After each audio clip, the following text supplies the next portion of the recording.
Let's speak to political analyst Dr. Zamo Mbandlwa on this. Thank you very much, Doc, for your time this morning.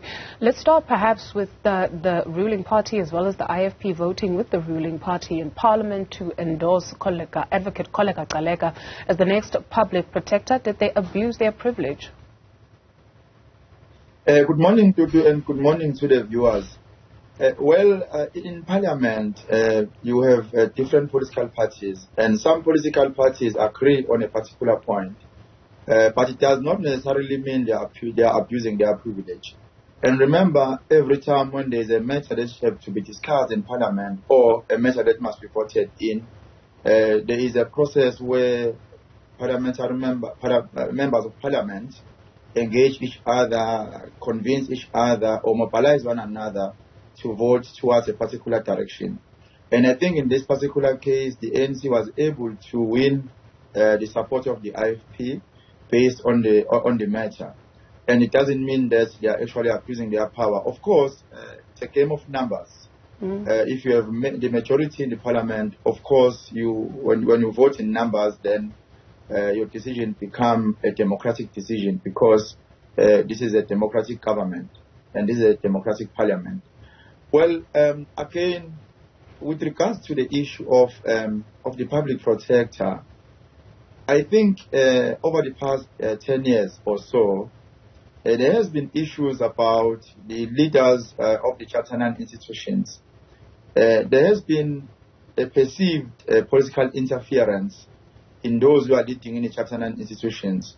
I'm not only referring to the public protector, but I'm also referring to the Chief Justice, the former Chief Justice, who has strongly raised this concern about the political interference in the government affairs or in the operations of government, and the independence of those who are leading in the Charter institutions and in the critical government positions.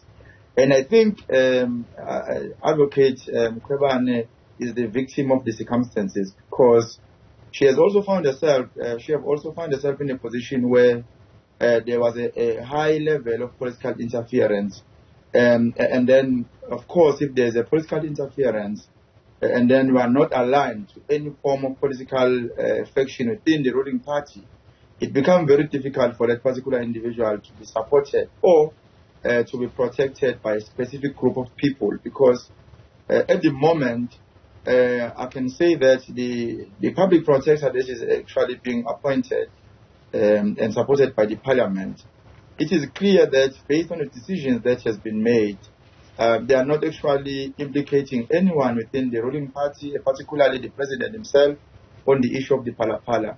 And I think the issue of the Phala Phala has divided not just the members of Parliament, but also many people in our society. And therefore, the public protector had to stand your ground and protect the institution and protect the people of South Africa. And that is why she was actually a victim of the circumstances. Okay. And on the other side, her joining the EFF, I think she's very young. She's just 53 years old, and she has achieved a lot. At some point, she was the Director General in government. So there are so many things that she has done for the country and for the government.